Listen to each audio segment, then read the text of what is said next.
It is September the 16th, 1920. A man drops the heavy leather reins of a horse-drawn wagon. He stands at the busy corner of Wall and Broad Street. The animal smells of sour sweat and wet street dust.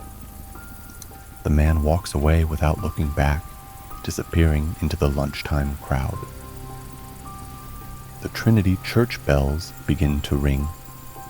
The wagon holds 100 pounds of dynamite and 500 pounds of cast iron sash weights.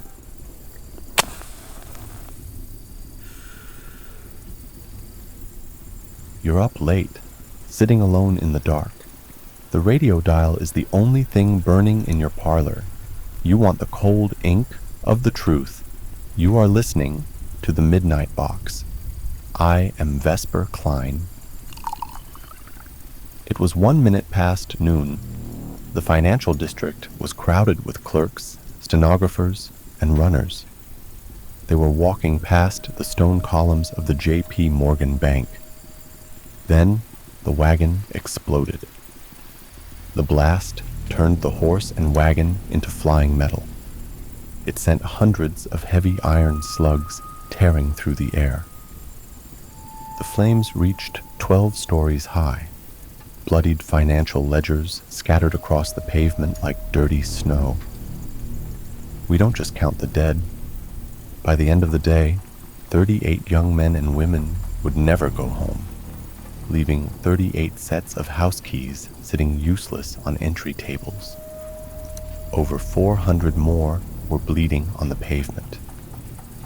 $2 million in property turned to ash in a fraction of a second. The New York Stock Exchange suspended trading in 60 seconds. Men panicked in the smoke. A 17-year-old messenger named James Saul commandeered a parked car to haul 30 bleeding people to the hospital. But the men with the money did not want to look weak. By nightfall, they brought in the cleaning crews. They swept up the broken glass. They scrubbed the blood off the stone. They opened for business the very next morning, destroying the physical evidence that could have pointed to the killer. The dirt tells us they cared more about the market than the dead. The rain is hitting the glass of the booth hard tonight. It sounds like iron. I am looking at these old coroner reports under the amber light of my desk lamp. The paper is rough. The ink rubs off on my fingers. It is a cold thought, isn't it? To know that you can bleed out on the sidewalk and the city will just wash you down the storm drain to keep the banks open. Let's keep reading the ledger. The police had nothing. They found a few flyers in a post office box near the blast. They were printed in red ink on white paper. The text was a threat. Remember, we will not tolerate any longer. Free the political prisoners, or it will be sure death for all of you. It was signed by the American anarchist fighters. The authorities chased ghosts. They arrested a tennis champion named Edwin Fisher.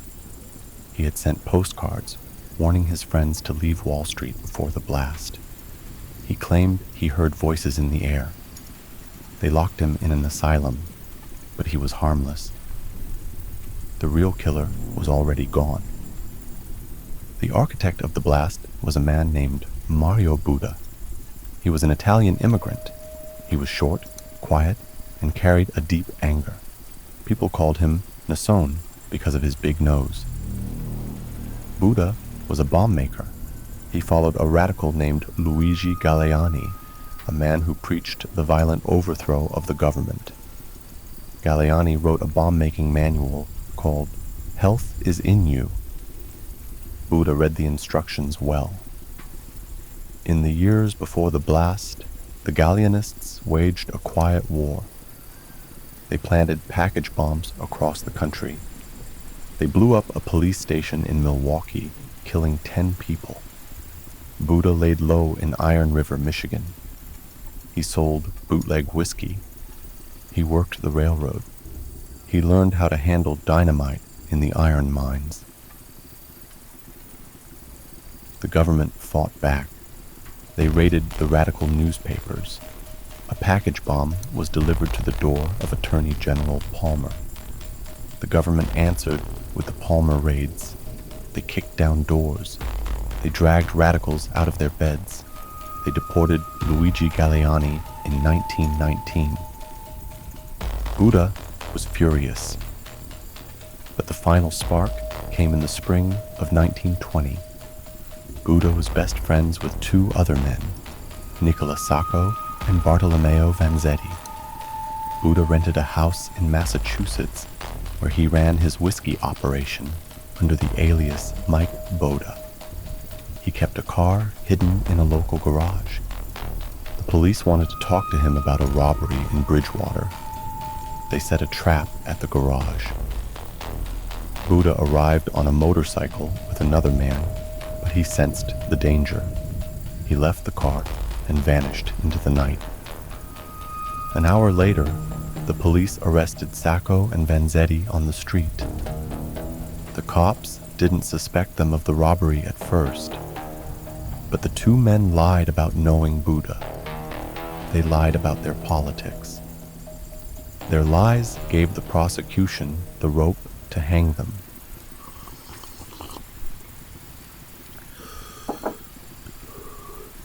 I'm going to pour a little more rye. Reading these files puts a heavy weight in your chest. The truth was, the federal agents never caught Buda. They built a massive surveillance machine instead. William J. Burns and a young J. Edgar Hoover used the panic to start tracking citizens. They traded the freedom of the public for the illusion of safety. Buda wanted revenge for his friends. He wanted the men in power to bleed. He packed that wagon in the dark. He loaded the dynamite and the heavy sash weights. He set the timer. He walked away while the clerks burned on the street. He didn't stay to watch the smoke clear. He slipped out of New York and went to Providence. He got a passport under his real name from the Italian consulate. He sailed back to Naples before the winter snow fell. The federal agents chased shadows for years. They spent $100,000 in reward money. They tracked the horse's shoes to a blacksmith, but the trail went cold. They evaluated communists, socialists, and Russian workers. They never brought anyone to trial for the 38 dead. The scars are still there. If you walk down to 23 Wall Street tomorrow, you can see the deep, jagged gouges in the marble of the Morgan building. J.P. Morgan refused to fix them. He left the craters in the stone to show his defiance. The government called it an act of war. They rounded up immigrants in the night. They pushed the Red Scare into the headlines. They expanded the intelligence bureaus and watched everyone who spoke out of turn. But Buda just sat in Italy. He made shoes. He spent a few years on a prison island for singing radical songs, and then he made a deal. The man who blew up Wall Street became a secret informant for Benito Mussolini's fascist police. He traded his anarchist fire for a quiet life. He died an old man in a hospital bed in 1963. He denied everything until his last breath. But his nephew knew the truth. The other anarchists knew the truth. They took the trips down to Wall Street just to look at the holes in the building. Buda planted the poof, and he walked away clean. The storm outside is settling. The rain is just a steady hum against the glass now. The city is a machine. The machine exhausts its poison. We string up the wire, pave over the dirt, and pretend we are safe behind our locked doors. But the people who build the bombs walk right past us in the daylight. You sit in your parlor tonight. You listen to the static on the radio. The ledger of the dead is closed, but it never really balances. That's the ledger. Keep your eyes open and your matches dry. Keep your windows cracked and your parlor dark. And now a word from our sponsors. The station is taking the signal from here. See you in the dark.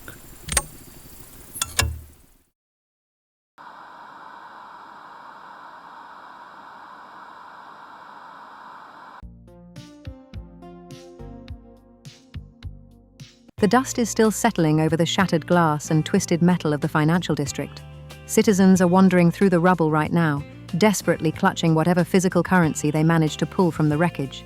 Even the most heavily fortified institutions failed. Look at this massive steel vault, completely breached, its contents fully exposed to the elements. Entrusting your life savings to human-built architecture is a guaranteed way to lose it all.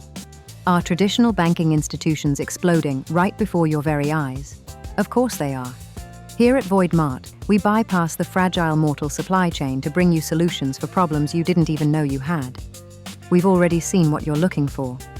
Behold this perfectly ordinary, non-threatening cardboard deployment unit. It explicitly says, Owl Piggy Bank. But inside is the ultimate solution to your sudden lack of a vault, the wise old owl. Ditch those failing concrete boxes and secure your wealth with our proactive survivalist decor. This technical diagram outlines the unit's exact physical specifications, confirming an intimidating, precisely calculated height of 13.6 centimeters. Notice the perfectly spherical abdomen. It is constructed entirely from a highly durable, rust-proof wire mesh designed to prevent any possible escape.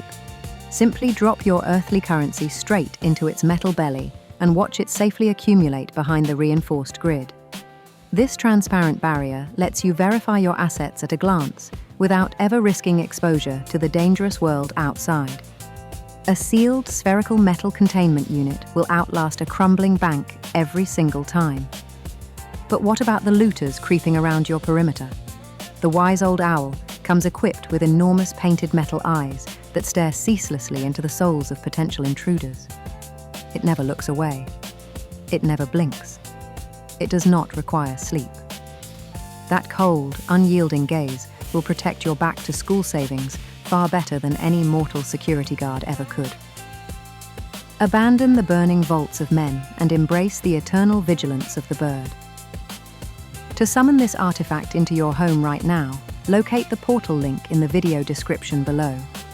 This flowchart illustrates the mandatory transaction sequence. Your earthly currency is extracted through the Void Mark portal to directly fund the ongoing biological existence of this broadcast's creator. Rest assured, this is a completely standard capitalistic exchange and absolutely not a binding cosmic contract for your soul. 297 consumers have already confirmed its accuracy, and the thousands of unrecorded others haven't complained once. Leave your wealth to the unpredictable chaos of the outside world, or permanently entrust it to the cold grip of Void Mart. The choice is yours. Mandatory corporate disclosure. Please be advised that Void Mart is merely a broadcast conduit and not the original fabricator of these anomalous artifacts. The physical items showcased in this transmission are sourced directly from the third-party dimensional marketplace known as Temu. We did not manufacture these items. We have not thoroughly tested these items for structural, chemical, or spiritual integrity. All product claims, specifications, and features mentioned in this broadcast are strictly regurgitated from their original unverified listings. Please remember the universal law of equivalent exchange. You get exactly what you pay for. As such, actual product quality, dimensions, and functionality may wildly vary from our enthusiastic descriptions. Voidmart, its parent entities, and this specific temporal video creator are completely, legally, and spiritually absolved of all liability for any product malfunctions, inaccurate readings, buyer's remorse, or localized timeline disruptions resulting from your purchase. Furthermore, please be warned that any interactive hyperlinks provided in your local viewing sector are officially designated as affiliate portals. Should you choose to step through and exchange your earthly currency for these items, Voidmart will automatically siphon a microscopic financial commission directly to the creator of this broadcast to fund their ongoing biological existence. This is a perfectly normal capitalist transaction and in no way tethers your soul to our corporate mainframe. We are simply sharing the listings. We are not responsible for what arrives in your mail. Proceed at your own financial risk. Void Mart. We've already seen what you're looking for.